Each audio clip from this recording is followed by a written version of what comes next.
नमस्कार दोस्तों, स्वागत है आप सबका हमारे चैनल डिकोड यूपीएससी सीएससी में। आज है 5 अगस्त, मंडे है। तो आइए आज देखते हैं कि कुछ खास न्यूज़ और जो हमारे लिए एग्ज़ाम से रेलेवेंट है। शुरू करने से पहले हम लोग मैप को देखेंगे जैसे हम रोज़ देखते हैं। आज हमको मैप में देखना है कंट्री इजिप्ट को, जो कि अफ्रीका में है इजिप्ट हमारा। ठीक है, आपको देखना है कि इजिप्ट जो है कहाँ पे है, इसकी नेबरिंग कंट्रीज़ कहाँ हैं, ये मेडिटेरेनियन सी और रेड सी से कनेक्ट होती है।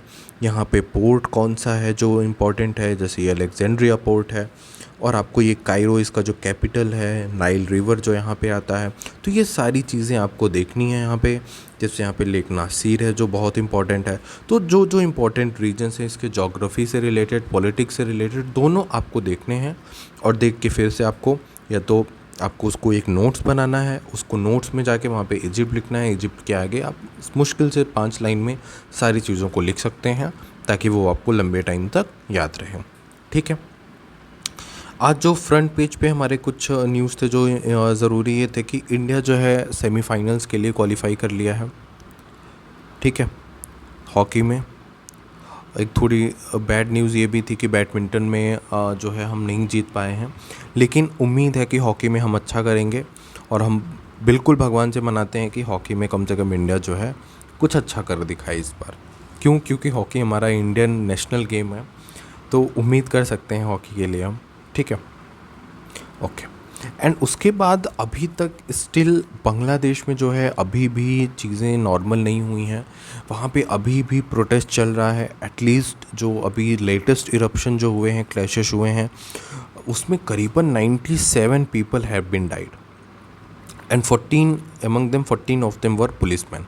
The people were demanding the resignation of Prime Minister Sheikh Hasina, and with there have been the support of the ruling party with them. Okay, this eruption is basically because of the demand of the government's the policy of job quota system which they presented and passed in the parliament, and that has created a violent disruptions in the country, and still it is going on.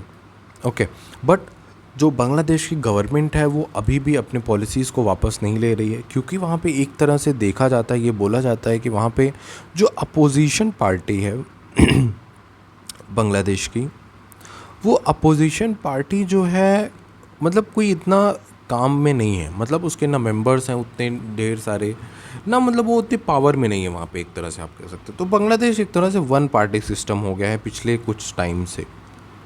ऐसा political philosophers जो हैं claim भी कर रहे हैं कि बांग्लादेश में जो डेमोक्रेसी है वो काफ़ी ख़राब हो रही है अब वहाँ पे, क्योंकि वन पार्टी सिस्टम ज़्यादा प्रिवेल कर रहा है, जिसकी वजह से वहाँ की जो गवर्नमेंट है वो अपने मनमानी चीज़ों को कर रही है। अब यही देखिए कि पिछले कितने दिनों से ये इरप्शंस चल रहे हैं वहाँ पे, सब कुछ पूरे नेशन वाइड वहाँ पे हर ये इरप्शंस हुए हैं और बीचेस क्लैश हो रहे हैं आपस में, सिटीजन्स वहाँ पे मरे जा रहे हैं, पुलिस वगैरह पे जो है अटैक्स किया जा रहा है, जो पॉलिटिकल लीडर्स हैं उनके रेजिडेंस वगैरह पे अटैक किया जा रहा है। तो ये काफ़ी दिक्कत भरी चीज़ें हैं जो अभी तक ठीक नहीं हुई हैं। ठीक है, ओके।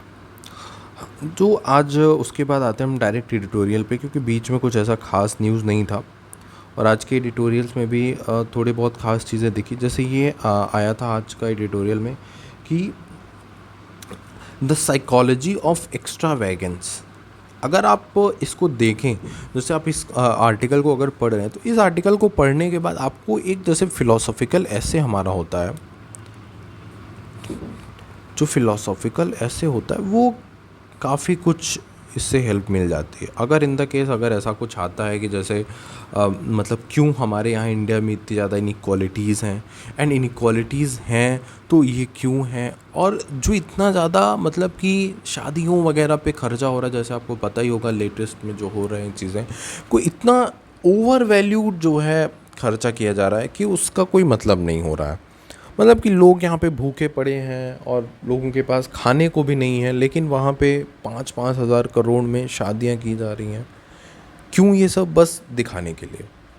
तो उसी पे एक मतलब दिया गया है, फिलोसॉफिकल ऐसे टाइप का है ये, कि वो क्यों कर रहे हैं ऐसा, यही बताने की कोशिश की गई है यहाँ पे। ठीक है, जो यहाँ पे आर्टिकल है वो शुरुआत ये होता है कि पहले तो वो बताना चाहते हैं कि क्या क्या है, एंड ये प्लीज़ ये जो पूरा ये फैक्ट्स दिया हुआ है, ये फैक्ट्स आप या तो कहीं नोट करके लिख लीजिए या तो कहीं भी आप अपने इकोनॉमिक के नोट में कहीं भी इसको ज़रूर ऐड ऑन करिए, क्योंकि ये फैक्ट्स बहुत ही इंपॉर्टेंट फैक्ट्स हैं आपके एग्ज़ाम से रिलेटेड।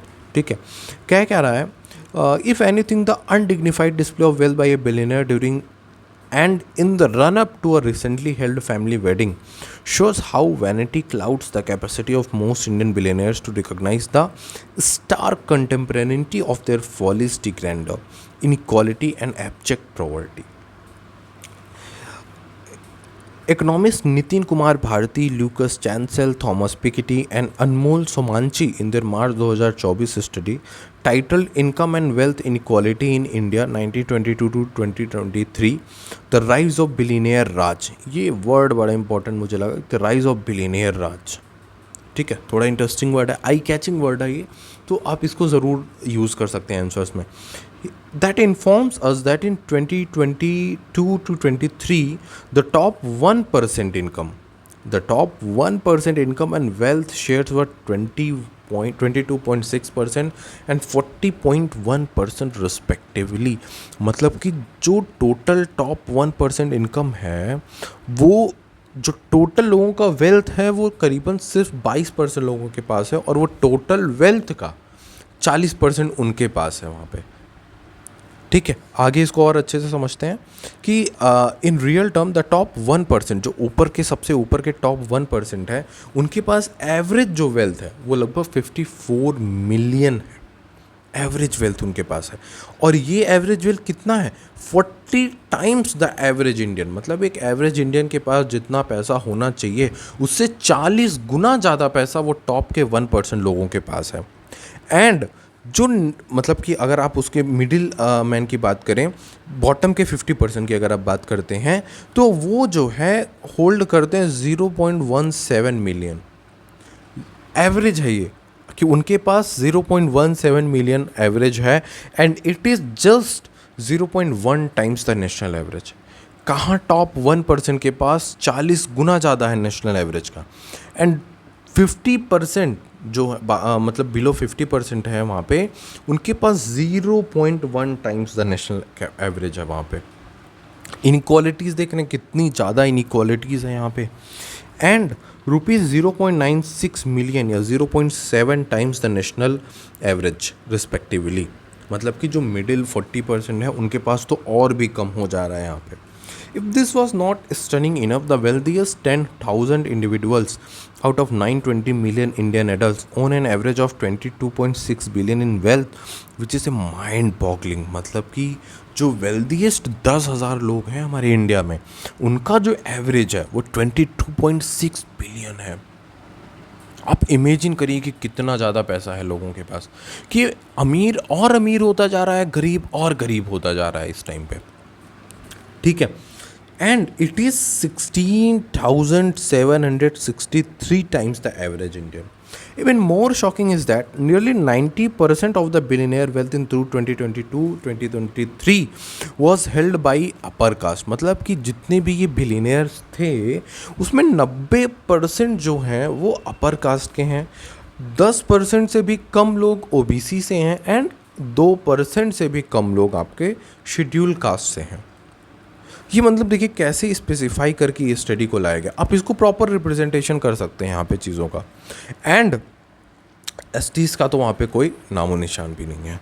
ठीक है, as for an abject poverty, although the NITI Aayog ने रिपोर्ट किया था कि 2016 से 2021 के बीच में, 2016 से 2021 के बीच में करीबन 135 crore peoples, 135 million Indians, 135 million Indians जो हैं कहाँ से बाहर आए थे, मल्टी डायमेंशनल पॉवर्टी से बाहर आए।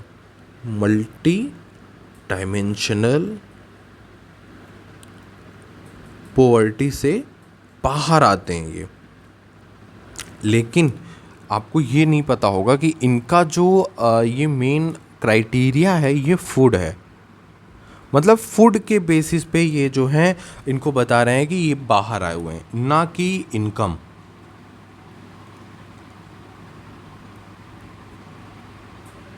एक्चुअली में क्या WHO क्या कहता है हमारा, कि एवरेज कोई भी अगर जैसे आपको न्यूट्रिशनल डाइट लेनी है या न्यूट्रिशनल खाना खाना है एक एवरेज दिन में, तो $4.20 आपके पास होना चाहिए। एवरेज एक दिन का खर्चा है एक आदमी का सिर्फ। मतलब अगर हम रफली बात करें तो ये करीबन 350 रुपये डेली इंडियन करेंसी में होगा। मतलब कि कोई भी एक इंडियन आदमी 350 रुपये अगर खर्चा करेगा अपने ऊपर, तब जाके वो एक न्यूट्रिशनल डाइट खा सकता है। समझ रहे हैं आप? लेकिन आप बिलीव नहीं करेंगे कि अराउंड इन 2022 56.5% ऑफ इंडियंस, मैं टोटल इंडियंस की बात कर रहा हूँ यहाँ पे, 56.5% इंडियंस जो हैं unable to afford a healthy diet. मतलब कि आधी जनसंख्या इंडिया की हेल्दी डाइट तक नहीं ले पा रही है। ठीक है, ये हो गया आपका एक डाटा जो आपको ये दिखा रहा है कि हमारे देश की स्थिति है क्या एक्चुअली में इस टाइम पे। एंड अब देखिए अब आगे कैसे ये कहानी बदल रही है कि in this content they are reportedly spending around 5,000 crore rupees on a wedding. Okay, and अगर आप बात करें कि वो सोशल रिस्पॉन्सिबिलिटीज़ पे कितना खर्चा कर रहे हैं, करीबन 1,000 करोड़ रुपए। आप इमेजिन करिए कोई भी एक मिडिल क्लास का आदमी है जो मुंबई वगैरह में या कहीं शहरों में रह रहा है, उसके लिए ये ज़्यादा ज़रूरी नहीं है कि किसकी शादी हो रही है, क्या हो रहा है। उसके लिए तो ये ज़रूरी है, उसको बस ये सही हो जाए कि जो मॉनसून के टाइम पे ये पूरा वाटर लॉगिंग हो जाता है, रोड पूरा कैनाल हो जाता है, पूरा बिज़नेस ठप हो जाता है, उसको बस ये चाहिए कि सीवेज क्लियर हो जाए, हमारा बिज़नेस चलता रहे बस थोड़ा बहुत जो हम लोग कमा पा रहे हैं। अब सोचिए कि एक मिडिल क्लास के नीड पे और एक हाई क्लास के थिंकिंग पे कितना अंतर है, कि क्या ज़रूरत है, उनकी बेसिक नीड क्या है कि वो बस इतना एक्सपेक्ट कर रहे हैं सरकार से या लोगों से कि बस उनकी जो ये बेसिक नीड है वो बिजनेस हो पाए वहाँ पे सिर्फ। ठीक, तो ये तो नीड्स थी उनकी। ठीक है, अगर हम ऐसी अब मतलब अभी जो ये बताने की कोशिश कर रहे हैं कि अब कैसे फिलोसोफर्स, जो अलग अलग फिलोसोफर्स थे, वो कैसे इनकी थिंकिंग को, जो ये एकदम रिच क्लास के लोग हैं, इनकी इतना ज़्यादा खर्चा करने को कैसे ये लोग जस्टिफाई कर रहे हैं उस चीज़ों को। तो अमेरिकन सोसाइटीज़ में एक एडिटोरियल पब्लिश हुआ जिसको लिखा था वेबलन साहब ने। उन्होंने क्या बोला कि इतना महंगा, इतना ज़्यादा ये खर्चा करने के पीछे सिर्फ एक रीज़न होता है इन जेंटलमैन लोगों का, कि वो ये दिखाना चाहते हैं, जो ये एक्स्ट्रा खर्चा कर रहे हैं वो ये दिखाना चाहते हैं कि देखिए हम क्या कर सकते हैं एक्चुअली में, एंड इससे हमारी एक रेपुटेशन बनेगी। एक रेपुटेशन अपनी बनाने के लिए वो इतना खर्चा करते हैं, and they seeks the aid of friends and competitors by giving them valuable presents and expensive feasts and entertainments। मतलब कि ये जो उनके यहाँ आते हैं, उनको प्रॉपर खाना, एंटरटेनमेंट, उनको उपहार देना, तो ये सब सारी चीज़ें उसके अंडर में आते हैं। और ये सारी चीज़ें कंजम्पशन जो इतने हो रहे हैं वैल्यूएबल गुड्स के, ये सिर्फ अपनी रेपुटेबिलिटी बनाने के लिए किया जा रहा है। ठीक है, and the scale of this extravaganza is deliberately kept so large that it renders impossible what Veblen calls a pecuniary emulation by others. It is this invidious pecuniary comparison he suggests that motivates wealthy narcissists to stay above the rest to wasteful expenditure। मतलब कि ये जो pecuniary मतलब होता है financial चीज़ों से related, ये जो इतना ये खर्चा किया जा रहा है वो सिर्फ यही कि उनका जो माइंडसेट है ये कि हम नॉर्मल से भी काफ़ी ऊपर हैं और इसलिए ये इतना वेस्टफुल एक्सपेंडिचर किया जाता है। ये वेबलन साहब के हिसाब से था। ठीक है, आगे देखिए, माइकल सैंडल जो हैं उन्होंने अपनी बुक टायरेनी ऑफ मेरिट में ये कहते हैं वो कि he blames the entitlement mentality of the rich for their claim to absolute ownership of their wealth and the freedom to splurge it. To reach this conclusion, Sandel relies on John Rawls' negative argument that no individual can stake a sole claim to success because success depends on fortunate circumstances in early life for which one can not claim credit. Michael Sandel ने ये बोला कि इनका absolute gain है वो, मतलब वो proper claim कर सकते हैं कि ये उनका वेल्थ है, उन्होंने इसको अर्न किया है, उनका मन वो चाहे उसको वेस्ट करें चाहे कुछ भी करें। और इसको सपोर्ट किससे दिया है? जॉन रॉल्स की थ्योरी से दिया है उन्होंने। जॉन रॉल्स पॉलिटिकल फिलोसोफर थे, उनके एक आर्गुमेंट थे कि no individual can have a stake, मतलब कोई भी एक इंडिविजुअल दूसरों की प्रॉपर्टी में कोई भी स्टेक नहीं ले सकता है, बिकॉज उनके हिसाब से, जॉन रॉल्स के हिसाब से सक्सेस डिपेंड करता था कि आपकी किस्मत और परिस्थिति आपकी कैसी है अर्ली लाइफ में। जैसे किसी किसी को बचपन से ही ऐसी सुख सुविधाएं मिलती हैं, प्रॉपर न्यूट्रिशन डाइट, अच्छे स्कूल्स, कभी पैसों की कमी ना होना, हर रिसोर्स उनको अवेलेबल होता है, तो ऑब्वियस सी बात है कि उनका जो डेवलपमेंट रेट होगा, उनकी जो स्किल्स होंगे वो अबव द नॉर्मल होगा। ठीक है, वहीं अगर आप रिक्शे वाले के बच्चे से पूछेंगे तो जो प्राइमरी स्कूल में जा रहा है, गवर्नमेंट एडेड स्कूल्स में जा रहा है, तो उसके रिसोर्सेज और उसके जो पढ़ने के तरीके हैं, सोचने के तरीके हैं, जो उसके नीड्स हैं, जो गोल्स हैं, आप मतलब समझिए कि आपका जो स्टेटस होगा, आपका जो क्लास होगा, वो आपके गोल्स को भी डिटरमाइन करता है, अफेक्ट करता है ना। तो उनके हिसाब से ये सारी चीज़ें, जो ये सक्सेस होता है, वो किसी एक चीज़ पे डिपेंड नहीं होता है, वो उनके सरकमस्टेंसेस पे, उनके फॉर्चुनेट वगैरह पे डिपेंड होता है, जिससे कि कोई भी किसी और की प्रॉपर्टी पे क्लेम नहीं कर सकता है।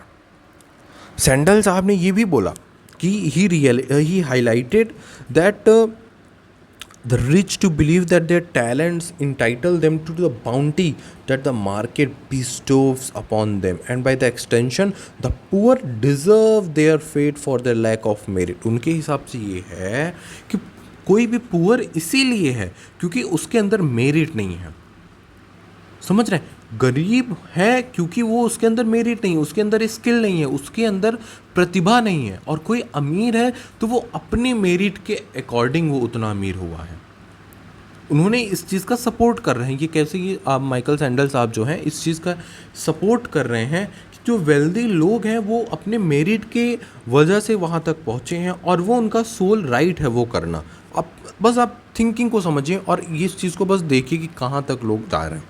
ठीक है, and he is right because it is the entitlement mentality of the rich that justifies their right to spend their resources following the whims of elitism to not just enhance their social standing among their peer but also to look down upon the economically disadvantaged as losers and make them feel almost unwanted।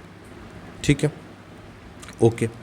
अब देखिए कि कैसे ये जो है, मतलब ये दिखाने की कोशिश कर रहे हैं कि ये जो लोअर क्लासेस होते हैं ये अंडर वैल्यूड होते हैं, इनका स्टेटस जो होता है वो लो होता है as compare to upper class.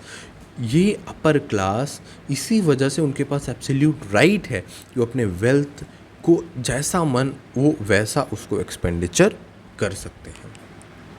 ठीक है, एंड अगर आप बात करें कि एक मतलब इंटरनेशनल न्यूज़पेपर में एक वेडिंग मेंशन हुआ कि मिडिल क्लास मैकेनिक, ठीक है, मिडिल क्लास मैकेनिक इन मुंबई, मतलब ये बहुत अच्छे तरीके से उन्होंने दर्शाने की ये कोशिश की कि देखिए जो बिलियनियर है उसका ये राइट है कि वो अपने बच्चों पे पूरा पैसा खर्चा करे, लेकिन जो एक मिडिल क्लास है ना, जो मैंने अभी थोड़ी देर पहले आपको बोला, जो एक मिडिल क्लास होगा जिसको हम मैकेनिक यहाँ से कह रहे हैं कि उसको बस ये चाहिए ना कि जो पॉट होल्स हैं, वो जो नी डीप फ्लड वाटर है जो उनके बिजनेसेस को रीन कर दे रहा है एवरी मॉनसून में, बस वो सही हो जाए ना तो उनका काम आसान हो जाए और उनको कुछ ज़्यादा नहीं चाहिए।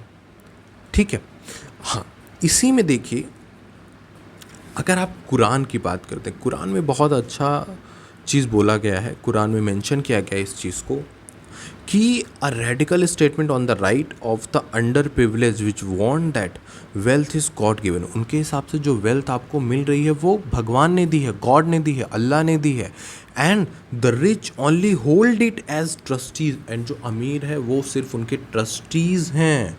Okay, and on behalf of the poor, मतलब पुअर के बिहाफ में जो रिच है वो ट्रस्टीज़ है उन वेल्थ का जो गॉड ने दिया है।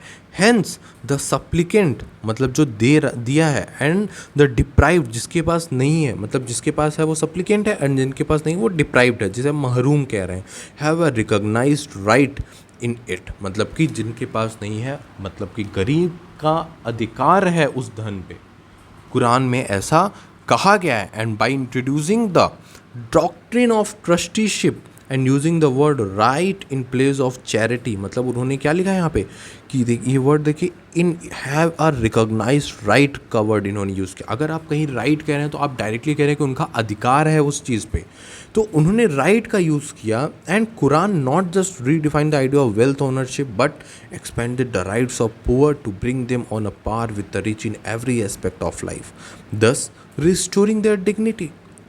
The Quran even suggests that human miseries and happiness result from circumstantial randomness. उन्होंने ये कुरान में ये समझाया कि ये सारी जो परिस्थिति है, कोई गरीब है, कोई अमीर है, कोई अपाहिज है, कोई कुछ है, तो वो सारी परिस्थिति एक रैंडमनेस है, किसी के हाथ में नहीं है वो सारी चीज़ें। एंड कुरान ये जो राइट प्रोवाइड कर रहा है ट्रस्टीशिप का, इससे वो ये क्लेम कर रहे हैं कि आप मन चाहा कितना भी पैसा नहीं खर्चा कर सकते हैं, उसमें गरीब का भी हक होता है।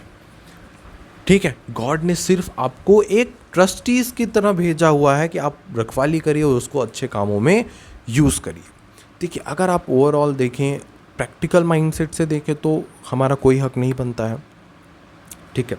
लेकिन अगर आप एक एथिकल माइंड से देखें, ह्यूमनिस्ट के माइंडसेट से देखें अगर आप कोई भी चीज़, तो देखिए जिस हिसाब से हमारे देश में गरीबी है, लोग परेशान हैं, इतनी ज़्यादा मतलब कि चीज़ों पे खर्चा करने से अच्छा है कि आप वही पैसों से अगर उसका 1% भी अगर आप कहीं गरीब के यहाँ या ऐसी जगहों पे लगाते हैं जो दिख रहा है प्रॉपर, तो उससे काफ़ी भलाई हो सकती है मेरे ख्याल से। एंड बाकी देखिए, वो उनका पैसा है, वो उनकी मर्ज़ी है, उस पर कोई कुछ नहीं कर सकता है, बिना बस सजेशन दे सकते हैं लोग, अपने थ्योरी को, अपनी चीज़ों को बता सकते हैं, क्लेम कर सकते हैं, ठीक है। उसके बाद जो एक इम्पॉर्टेंट आर्टिकल आता है आईआर से रिलेटेड, क्या आता है आईआर में कि इज़राइल और गाज़ा से रिलेटेड था। जैसे कि आपको पता होगा कि अभी भी वहाँ पे बहुत बेकार सिचुएशन चल रहे हैं। अभी रिसेंटली जो है गाज़ा के एक बहुत बड़े जो सबसे बड़े लीडर थे उनका जो है असैसिनेशन हो गया, एंड उसमें बताया जा रहा है कि इज़राइल का हाथ था। तो उसी के बाद से जो हिजबुल्लाह ग्रुप था, जो एक टेररिस्ट ऑर्गेनाइजेशन है, उन्होंने बहुत ढेर सारे मिसाइल्स अटैक किए इज़राइल के कुछ पार्ट्स पे, ठीक है। अभी जो है जैसे इसकी जो शुरुआत यही कहना चाह रहा है कि यूएन के हिसाब से बायोलॉजिकल वेपन का यूज़ नहीं किया जा सकता है। एंड बायोलॉजिकल वेपन क्या होता है? It is weapon those that disseminate disease causing organisms or toxins to harm or kill humans, animals or plant. Biological weapon का मतलब ऐसा वेपन जो कि एनिमल्स, प्लांट्स, ह्यूमंस को किल करे, वहाँ पे डिजीज़ फैलाए, ऐसा कुछ हो, ठीक है। इज़राइल के हाल ही में एक मतलब टेस्ट किया गया वहाँ के ड्रेन्स को, इज़राइल के साइंटिस्ट ने ड्रेन को टेस्ट किया, गाज़ा का जो ड्रेन है उसमें उन्होंने पाया कि यहाँ की ड्रेन की जो पानी है उसमें पोलियो वायरस के पार्टिकल्स पाए गए हैं। पोलियो वायरस के पार्टिकल्स पाए गए हैं वो जो सीवेज फ्लो हो रहा है उसमें। And it is reported that Israel defence forces जो हैं उनको वैक्सीनेट करने की तैयारी की जा रही है।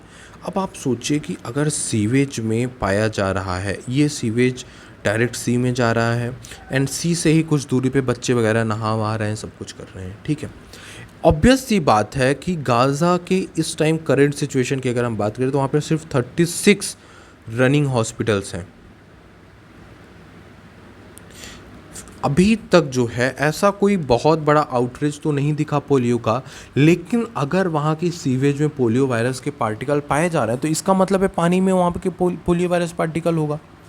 एंड बहुत ही रिसेंटली, मतलब कि अगर आप देखेंगे कि वहाँ पे क्योंकि न्यूज़ वगैरह इतना ज़्यादा प्रेवलेंट नहीं हो पा रहा है, इसकी वजह से हमें खबरें नहीं पता चलती हैं, बट बहुत ही जल्दी ये देखने को मिलेगा कि वहाँ पे ये पैथोजन बहुत तेज़ी से पैंडेमिक का रूप ले लेगा, जो बहुत तेज़ी से फैलना शुरू होगा। 2022 में देखा गया था कि मलावी और मोज़ाम्बिक में लगभग पोलियो वायरस ख़त्म कर दिया गया था वहाँ पे, लेकिन कुछ वाइल्ड पोलियो वायरस, मतलब इनके दो दो टाइप होते हैं, एक वाइल्ड पोलियो वायरस टाइप होता है, एक वैक्सीन डिराइव्ड पोलियो वायरस होता है। तो ये जो पाया गया है यहाँ पे ये वैक्सीन डिराइव्ड है, मतलब वैक्सीन लगने से ये ठीक हो जाता है, लेकिन ये कंफर्म नहीं है कि किसको किसको है, कहाँ कहाँ तक फैला है ये। और ये बहुत ही ज़्यादा टेंशन सिचुएशन है कि मतलब आप सोचिए कि एक ह्यूमन के तौर पे अगर आप देखें ना, वहाँ पे वाटर ट्रीटमेंट है, सीवेज का वाटर ट्रीटमेंट नहीं हो रहा है, वो डायरेक्टली सी में जा रहा है, बच्चे वहाँ पे नहा वहा रहे हैं, उन सीवेज में पोलियो वायरस के पार्टिकल्स पाए जा रहे हैं। इजराइल इधर से जो है ह्यूमन एड्स जो भी आ रहे हैं, जो भी जिस टाइप के भी एड्स आ रहे हैं उन सब पे ब्लॉकेज लगाया हुआ है। ठीक है, तो ये बहुत ज़्यादा ज़रूरी है यूएन के लिए कि, या वो देखिए अभी तक WHO और यूएन ने मिलके जो है जो 1 मिलियन पोलियो वायरस के वैक्सीन उन्होंने भेजे हैं, लेकिन वो लगने भी तो ज़रूरी हैं। अगर वो लगेंगे ही नहीं तो उसका मतलब ही नहीं निकलेगा। ठीक है, तो ये बहुत ही डिवास्टेटिंग सिचुएशन है। अब देखिए कि हम क्या होता है यहाँ पे, क्या इज़राइल जो है अलाउ करती है, इज़राइल क्या और एड्स को अलाउ करेगी, क्योंकि जिस हिसाब से सिचुएशंस और टेंशन्स इस्केलेट होते जा रहे हैं, ये काफ़ी दिक्कत की बात होगी कि वहाँ पे हेल्थ की सिचुएशन और ख़राब होती जा रही है। ठीक है, ओके। इसके बाद आता है एक यूपी का, जो आपने शुरू होगा कुछ दिन पहले यूपी में एक नया लॉ पास हुआ था, एंटी कन्वर्जन लॉ जो है, prohibition of unlawful conversion of religion act 2021 Uttar Pradesh में। बेसिकली ये जो लॉ आया था वो बेसिकली इसलिए आया था कि जो ज़बरदस्ती कन्वर्जन हो रहा है एक रिलीजन से दूसरे रिलीजन में, वहाँ पे ये जो कन्वर्जन हो रहा है उसको और स्ट्रिक्ट कर दिया गया है। जो भी रिसेंट में लॉ आया है उसमें स्ट्रिक्टनेस बहुत ज़्यादा बढ़ती गई है। एंड ये स्ट्रिक्टनेस क्या है, the amended law states that a person accused under the act can not be a granted bail, मतलब कि जो भी अरेस्ट होगा उसको बेल नहीं मिलेगा अनटिल एंड अनलेस वो ये प्रॉमिस करता है कि वो कभी दोबारा नहीं करेगा, या वो गिल्टी ना हो उस ऑफेंस से, गिल्टी ना हो उस ऑफेंस का, and repeat it while out on a bail. This section is similar to the bail deny provisions in the NDPS act and PMLA, मतलब कि जिस हिसाब से prohibition of money laundering act है जिसमें वहाँ पे नॉन बेलेबल होते हैं ऑफेंसेस, तो वैसे ही इसको भी बनाया जा रहा है। अब इनके हिसाब से जो ये रिपोर्ट आ रही है वो ये बताना चाह रहे हैं रिपोर्ट में कि ये बहुत तेज़ी से कन्वर्जन शुरू हुआ है, एंड जो है जो आज की मेजॉरिटी है वो कल को माइनॉरिटी में बदल जाएगी धीरे धीरे, अगर ऐसे ही कन्वर्जन होता रहा, अगर हमने नहीं रोका तो। अब देखिए ये रिपोर्ट कहाँ से आई, कौन से स्टडी के हिसाब से थी, ये किसी को नहीं पता है।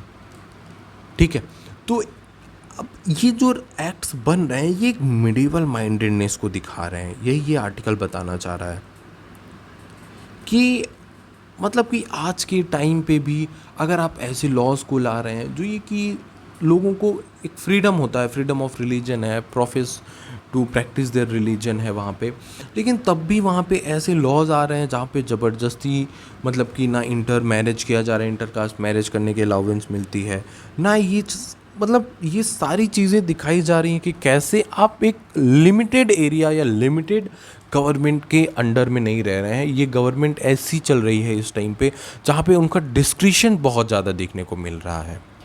ठीक है, तो ये जो डिस्क्रिशनरी पावर्स या डिस्क्रिशनरी एक्ट्स वगैरह जो लाए जाते हैं ये बहुत ही अनकॉन्स्टिट्यूशनल होते हैं, ये हमारे कॉन्स्टिट्यूशन के ख़िलाफ़ होते हैं। तो ये कोशिश होनी चाहिए कि ऐसे आर्टिकल्स जो हैं या ऐसे जो लॉज बनाए जा रहे हों उनको प्रॉपर रिसर्च करके बनाया जाए, क्योंकि ज़रूरी नहीं है कि अगर आज आप हैं वहाँ पे, अगर आज ऐसे सिचुएशंस प्रिवेल हो रही हैं तो ये और प्रमोट करता है रीजनलिज़म को, रिलीजनिज़म को बहुत ज़्यादा प्रमोट करता है। जो क्योंकि देखिए हमारी जो कंट्री है वो एक डाइवर्स कंट्री है। ठीक है, ये डाइवर्स कंट्री होने की वजह से यहाँ पे हर किस्म के लोग होंगे, हर जाति के लोग होंगे, अलग अलग जाति के लोग होंगे, किसी को किसी की फ़िलॉसफी पसंद आएगी, किसी को किसी की पसंद आएगी, तो वो उनके अकॉर्डिंग है, वो खुद समझदार हैं क्या उनको करना है क्या नहीं करना है। ठीक है, ओके। आज के जो आर्टिकल्स थे वो इतने ही थे, कुछ मतलब अलग से ऐसे ख़ास आर्टिकल्स नहीं आए थे, मतलब कि जो इम्पोर्टेंस है हमारे एग्ज़ाम से रिलेटेड। पॉलिटिकल न्यूज़ ज़्यादा थे तो वो पॉलिटिकल न्यूज़ डिस्कस करने से कोई मतलब नहीं होता है, क्योंकि हमें उतना ही देखना है जो एग्ज़ाम से हमारे रेलेवेंट होगा। ठीक है, क्योंकि देखिए अभी का जो टाइम चल रहा है ये बहुत इंपॉर्टेंट टाइम है। नेक्स्ट 6 मंथ ये डिसाइड करेगा कि आइदर यू आर राइटिंग